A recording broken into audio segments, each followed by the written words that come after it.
Okay, guys, so let's talk about the point of view of inclination. I haven't been talking about that for a long time. Um, it's the idea that you can look at inclination as an entity. You would like a company is a collection of people, and this is an organization that has been defined as an entity by the law, and it's accurate in my opinion. Like, for example, uh, an entity would create a product. If you were not a part of the entity, you may be very smart, but you would probably make a different product. But because of the relationship and the mission of the organization, you would create that particular product, which in turn creates this kind of contractual law and intellectual property arrangement that attributes the intellectual property of the product to the entity. Maybe, of course, you would have an arrangement where you can have a share of that ownership as well, as the instigator or the creator of that product. But the entity itself would have a portion of it. And it is not, the law is not exactly reckless. In fact, if you want to create a law, it has a long process. It's pretty difficult for a law to be, well, I'm talking about the constitution, of course. If you are led by a dictator, it is pretty easy for a law to be reckless, though. But it's been thousands of years, right? Let's not go there. And yeah, what I wanted to talk about also is that an entity, if you if you look at an inclination, for example, the inclination for oxygen to be at a certain level. So the inclination for justice to exist in existence. So there is some kind of maintenance mechanism. The inclination for the truth to survive or to keep on continuing. So I think that's kind of relatable, that the truth is a reality for us all, and suddenly it doesn't become unsynchronized suddenly. So there is some kind of force that is maintaining it, or am I wrong about that? So there is some maintenance of the sequences and the logic of the universe, that it doesn't suddenly become different the next, like you cannot really say the next day if it changes. So there is some kind of, is there or is there not, but that's what I'm talking about when I say inclination for humanity to exist. For example, the inclination to preserve humanity, probably that's a little bit more humble. um, the inclination for humanity to exist definitely has a maintenance system. So you could kind of relate that as an entity that is somewhat like an organism, like the cells in our body. So let's talk about that, right? I, for example, created a story. Now, over the time of certain years, the cells in my body would be replaced. Should I still be able to call myself the author of that story?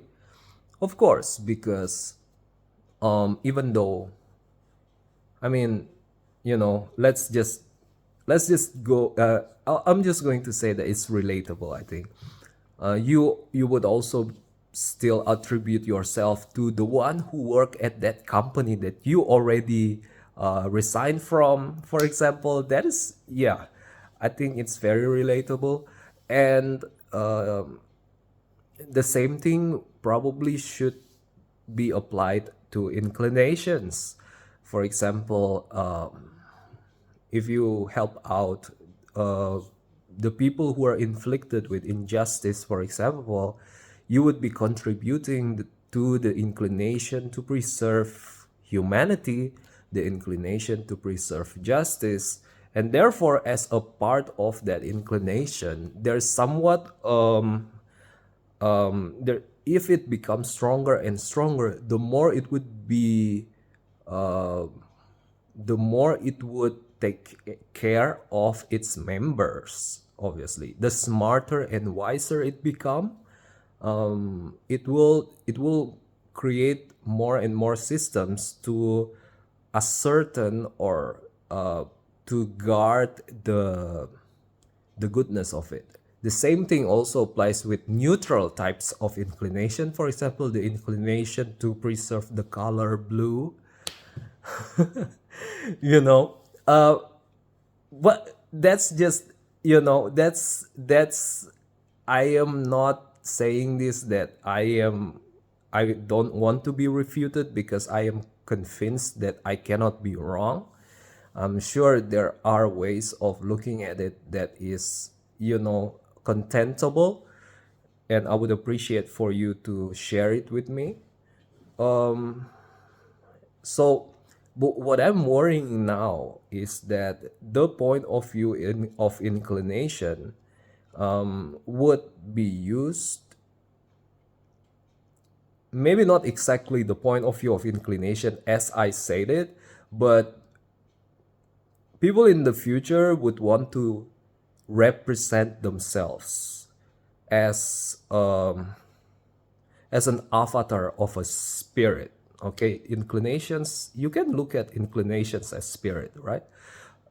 As an avatar of amalgamation of a concept. And for example, if you are a group of island people, or if you are white people, I represent white, I represent black, I represent Chinese, I represent East Asian or South Asian.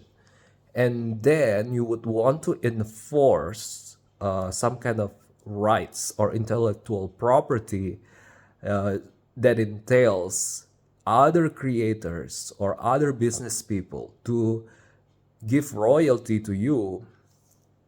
Maybe for example, the Indian government, the Indian, now I am in liable of that now.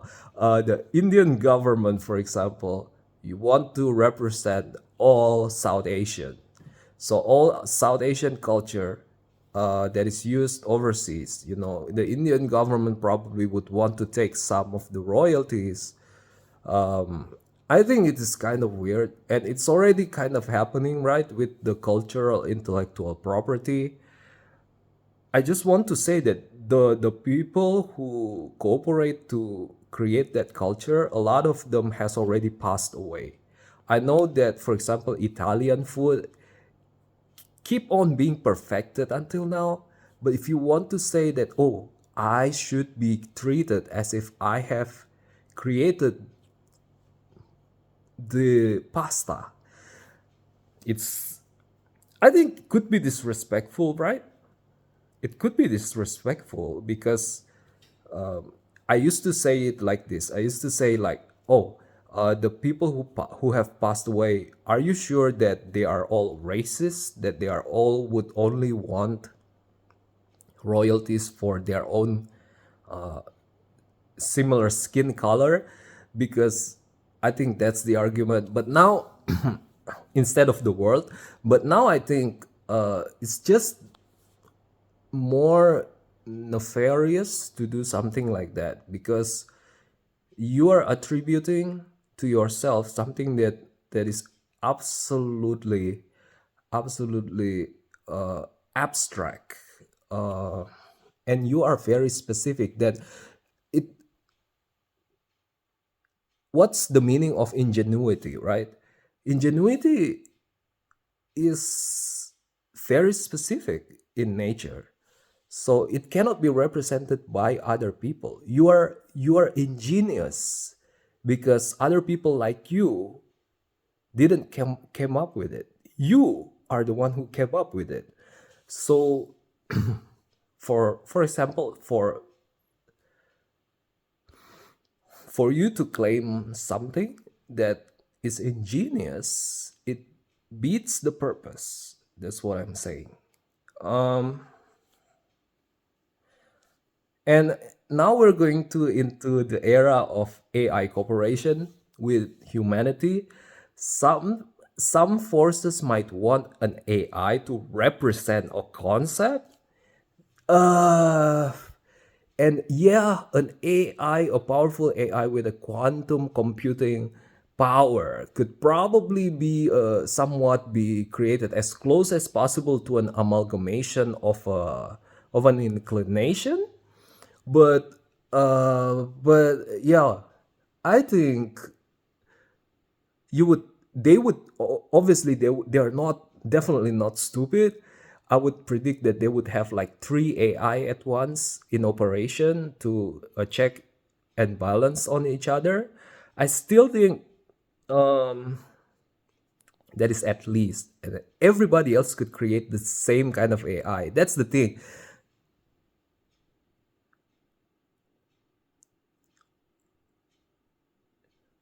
I'm worried if an a company that created an AI, a tech company, would want to say that, okay, my AI is actually very good at what maintaining the hegemony of the human relationship through the medium of subscription services.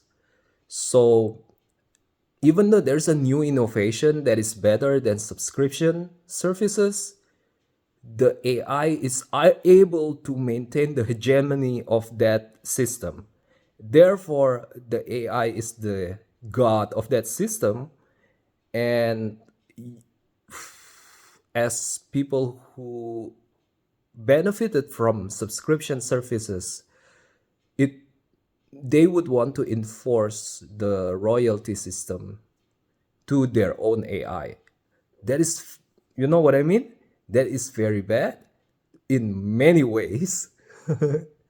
And I, I, sh- I just want to say that, and I hope with this concern,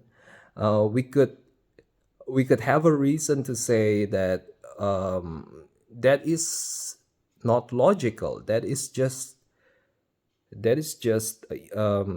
not in align with justice, because humans are creatures of justice, right? And it's a long story again. And yes, what do you guys think? Thank you for watching. Goodbye.